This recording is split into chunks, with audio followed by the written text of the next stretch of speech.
I'm gonna get some good disco, some good John Travolta Saturday Night Fever, and that's what we want around here. A little more Saturday Night Fever. I hear you. Hey, I know you hate to compare victories, but how big of a win was that for this program to do what you guys did at home? Nobody thought that you had a chance against Troy. You look back, how big of a victory was it? Well, that usually comes later in retrospect. With that, what you want to say, I think what you're getting at. Is this going to be a defining moment? Yeah. Is this a moment where we become now a contender in the conference? And I hope that it is. That's going to depend on how we respond, not just to losses, but how we respond to wins.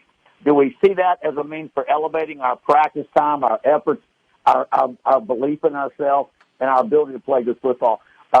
That's what you would hope. And I think every place I've ever been, there has been a game like that. So that's kind of where it began. Now, Jackson State shut the winning down, and that got our nose pointed in the right direction. But until you beat a conference team, I'm not sure you can say you're back in the hunt for some part of the conference. You know? Wearing on to you, what you expect. But there's a twist.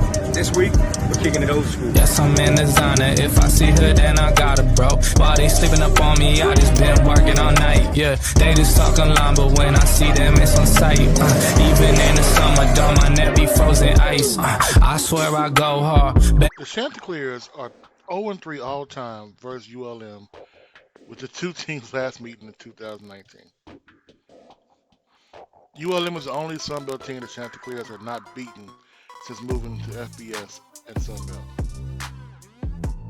Now, it doesn't have a great history, of course, only 3 games. But the only game that was technically close was the one in 2019. And we can all agree ULM was not that great in 2019. But they still beat Coastal Carolina. And the year before, it was a 25-point blowout. The year before that, it's like 8 points, 51-43. Now, when it comes to Coastal Carolina, they are the truth. I mean, as far as group of 5 teams, they have the speed. They have that killer mentality about them. What they did to UMass was just criminal. They should apologize to their mamas right now for what they did. They can run the ball at you. They can score within 7 minutes. And it's almost like if you make them mad, they'll take their time to just power down the field and bang against you. Coastal Carolina is that team. Looking at FBS football, seriously, if they did get into the playoff, depending on who they got to play,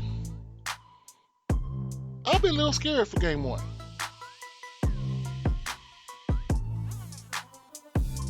And unlike most group of 5 teams, they have a kicker. And the Mullets, of course. You know, the Mullets are going to be there. Hey, don't sleep on Coastal Carolina.